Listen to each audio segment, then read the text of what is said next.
Hello people, welcome back to my channel. तो आज हम लोग बात करेंगे एक्शन रिसर्च की फ़ाइल के बारे में जो आपके बीएड में बनती है। बीएड के थर्ड सेमेस्टर में आप बनाते हैं। आपने जो अपने लेसन प्लान बनाए होंगे दो मेथड में, तो उसी दोनों पे एक्शन रिसर्च की फ़ाइल बनेगी। कोई कॉलेज एक ही फ़ाइल बनवाएगा, किसी एक को आपको सेलेक्ट करके बनवा देगा। कोई कॉलेज होगा जो कहेगा दोनों अपनी जिस पे आपने लेसन प्लान बनाया है उन दोनों पे फाइल बनाइए। तो एक ये मॉडल एक्शन रिसर्च की फ़ाइल है जिसको मैं शेयर कर रही हूँ आपके साथ। हर मेथड में सेम कॉपी पेस्ट करके आप ये बना सकते हैं। मैंने एक प्रॉब्लम यहाँ बहुत कॉमन सा लिया है जो भी मैं आगे नीचे आके शेयर बता दूंगी। अब पहले हम लोग थियोरेटिकल पार्ट की बात करते हैं। तो एक्शन रिसर्च, तो इसमें हम थियोरेटिकल पार्ट हो गया। तो पहले हम बात करेंगे मीनिंग ऑफ रिसर्च के बारे में कि रिसर्च क्या होता है। कि research is a process to study the basic problems. ठीक है, नॉर्मल आपने नॉर्मल डेफिनेशन आप लिख लेंगे रिसर्च के बारे में। उसके बाद फिर हम लोग बात करेंगे टाइप ऑफ एजुकेशन रिसर्च के बारे में। तो अभी थ्योरेटिकल पार्ट है, ये हर जगह सेम रहेगा आपका, चाहे आपकी मैथ्स की फाइल हो, इंग्लिश की हो, हिंदी की हो, कंप्यूटर की हो, चाहे आपकी हिस्ट्री, सिविक, ज्योग्राफी, इकोनॉमिक्स की हो, चाहे बायो की हो, साइंस की हो, मैथ्स की हो, सेम कॉपी पेस्ट आप कर सकते हैं इस फाइल को आराम से जा करके अपने बीएड के फाइल बनाने में। अभी मैं कम्युनिटी इंगेजमेंट की फ़ाइल भी शेयर कर दूंगी। इसके बाद फिर मैं अपने लेसन प्लान तो धीमे धीमे हर एक मेथड का मैं शेयर कर ही रही हूँ, जो आप मेरे चैनल पे जाके देख सकते हैं। मैंने प्लेलिस्ट भी बना दी है। और मुझे कुछ मोटिवेशनल वीडियोस बनाना भी पसंद है जो आप मेरे चैनल पे आराम से जाके शॉर्ट्स के रूप में देख सकते हैं।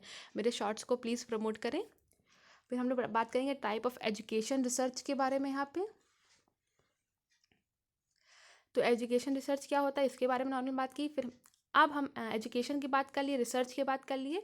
तो अब हम लोग बात करेंगे जा करके मीनिंग ऑफ एक्शन रिसर्च, ये क्या है, हम क्यों बनाते हैं, क्यों ज़रूरत पड़ती है। बेसिकली जब आपकी पूरी 20 लेसन प्लान ख़त्म हो जाएंगे, जब आपने पूरी टीचिंग ख़त्म कर ली होगी, उसके बाद ही आप ये एक्शन रिसर्च की फ़ाइल बनाएंगी। उसके पहले नहीं बना सकते। उसके पहले आपको पता ही नहीं होता है कि आप किस प्रॉब्लम पे बनाएंगे, आपने क्या क्या प्रॉब्लम क्लासरूम में फेस किया है। बेसिकली आप जो भी क्लासरूम में प्रॉब्लम फेस करते हैं बच्चों के साथ, कि बच्चे होमवर्क नहीं करते हैं, कि बच्चे स्पेलिंग्स गलत लिखते हैं, कि बच्चों को प्रोनाउंसिएशन में प्रॉब्लम हो रहा है, कि बच्चे आपके बायो में अगर हैं तो डायग्राम्स नहीं बना पा रहे हैं बायो के, तो उस किसी एक टॉपिक को आप उठाएंगे जो आपने क्लासरूम में फेस किया होगा। फिर उसी पे आप एक पूरा फाइल बनाते हैं। तो मैंने ये problem is homework not done, मेरा जो मैंने अभी फाइल आपको शेयर कर रही हूँ, इसमें जो प्रॉब्लम मैंने लिया है वो है होमवर्क नॉट डन, बच्चे होमवर्क नहीं करके आते हैं। तो ये फाइल है। और मैं डिफरेंट डिफरेंट अलग अलग प्रॉब्लम्स की फ़ाइल भी अभी शेयर कर दूँगी। एक शेयर कर रही हूँ और बाकी आगे भी शेयर कर दूँगी आपसे। तो उसके बाद आप देख सकते हैं meaning and definition of action research. तो कॉन्सेप्ट ऑफ एक्शन रिसर्च कहाँ से आया, क्यों आया, कैसे आई, इस सब के बारे में है। मीनिंग और डेफिनेशन, पहले मीनिंग लिखा है हमने, फिर डेफिनेशन लिखा है किसका, एक्शन रिसर्च का। तो यहाँ से आप इसको भी देख सकते हैं। फिर हम लोग अगर नीचे जाएंगे तो ओरिजिन ऑफ एक्शन रिसर्च की, ओरिजिन कहाँ से हुआ, स्टार्ट क्यों हुआ, कैसे हुआ, कहाँ से हुआ एक्शन रिसर्च का, इसको आप लोग देख सकते हैं। मैंने टॉपिक्स को आप अंडरलाइन करती चली जा रही हूँ जहाँ से आप लोग देख सकते हैं। फिर इसका नीचे मैंने थियोरेटिकल पार्ट लिखा, ये भी आप देख सकते हैं। ओरिजिन के बाद हम आएंगे ऑब्जेक्टिव, क्या ज़रूरत पड़ी हमको एक्शन रिसर्च की फ़ाइल बनाने के लिए बीएड में। तो इस पे है कि इम्प्रूव कर सकेंगे फिर हम स्कूल की कंडीशंस का, स्कूल के एनवायरनमेंट का, साइंटिफिक आउटलुक, एटीट्यूड टीचर्स और प्रिंसिपल में आ सकेगा जब इसका स्टडी करेंगे बच्चे। हम तो पीपल टीचर हैं, हम तो भावी शिक्षक बनने वाले हैं, तो हमारे लिए तो बहुत ज़रूरी है ये सब चीज़ें। तो आप इसका बारे में देख सकते हैं। उसके बाद फिर difference between fundamental research and action research.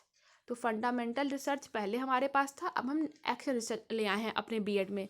तो फंडामेंटल रिसर्च क्या होता है, फिर हम एक्शन रिसर्च करते हैं, इसके बीच का डेफिनेशन हम लोग पढ़ेंगे, पर्पस क्या रहा दोनों का इन्वेस्टिगेशन मेथड कैसा रहा, फिर प्रॉब्लम्स क्या क्या हुई, हाइपोथेसिस क्या क्या हमारे रहे थे, डिज़ाइन कैसा रहा था, इवैल्यूएशन कैसा रहा था, इन सब के बारे में है ये सब चीज़ें। स्कोप कैसा था, उसकी इम्पोर्टेंस क्या था, दोनों का डिफरेंस हम लिखते चलेंगे। ये सब हमारा थ्योरेटिकल पार्ट चल रहा है जो हर एक मेथड की फाइल में सेम रहेगा, हर एक चीज़ में सेम रहेगा। चाहे आप डिफरेंट टॉपिक भी लेंगे तो भी आपको यही सब चीज़ें हर उसमें लिखनी है। बस अपना टॉपिक का नाम चेंज कर दीजिएगा, और नहीं तो फिर अगर यही टॉपिक लिया तब यही टॉपिक ले लीजिएगा। ये भी आसान सा टॉपिक है, बहुत कॉमन सा टॉपिक है ये, क्योंकि बच्चे होमवर्क नहीं करते तो सबको मालूम है। स्कोप ऑफ एक्शन रिसर्च क्या है ये भी आप देख सकते हैं।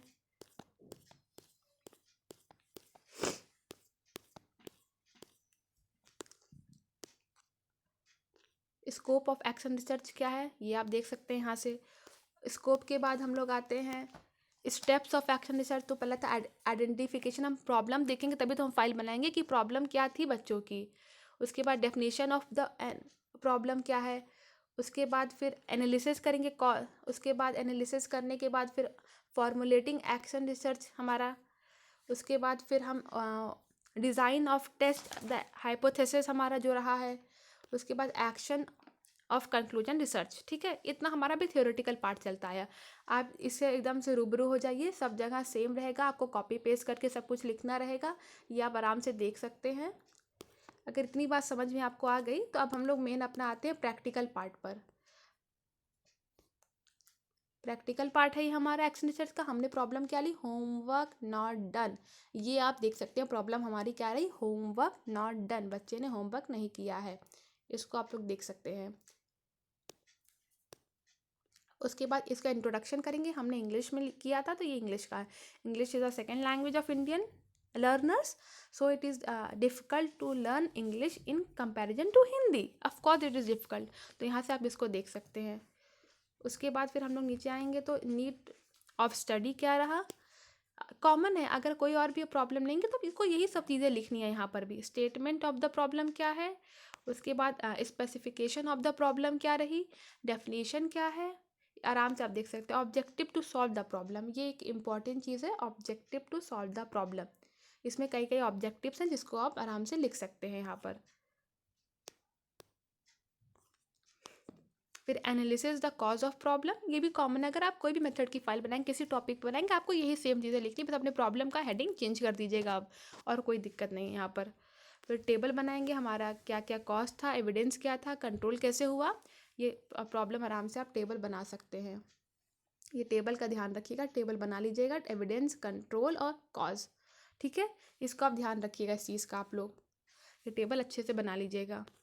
उसके बाद ये टेबल बनाने के बाद एक्शन हाइपोथेसिस, उसके बाद आपको टेबल 2 भी बनानी है, टेबल 2 बनाइएगा ज़रूर, क्योंकि उससे से आपको डिवाइस पता चलेगी, उसके आपको सोर्स पता चलेगा, टाइम पता चलेगा, ये सब चीज़ें रहेंगी आपके साथ।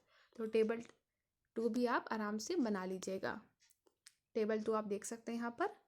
उसके बाद टेबल 2 जब आपकी बन जाएगी तो उसके बाद अगला आपका हेडिंग आता है एनालिसिस ऑफ एक्शन हाइपोथेसिस। तो ये एनालिसिस करना तो बहुत ज़रूरी है किसी भी चीज़ का, तो ये आप ध्यान रखिएगा इस चीज़ का।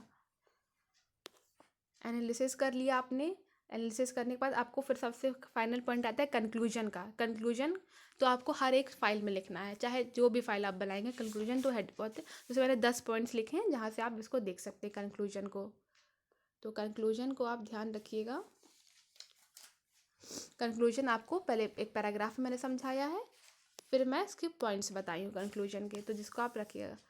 कुछ हैं फिर सजेशंस भी हैं हमारे पास, सजेशंस का भी ध्यान रखिएगा। सजेशंस भी मैंने पॉइंट्स में बताया है, तो सजेशन का पॉइंट 1 2 3 4 5 ये सारे पॉइंट्स आप आराम से लिखिएगा अपनी फ़ाइल में, तभी आपकी फ़ाइल अट्रैक्टिव बनेगी, एग्जामिनर को पसंद आएगी आपकी फ़ाइल।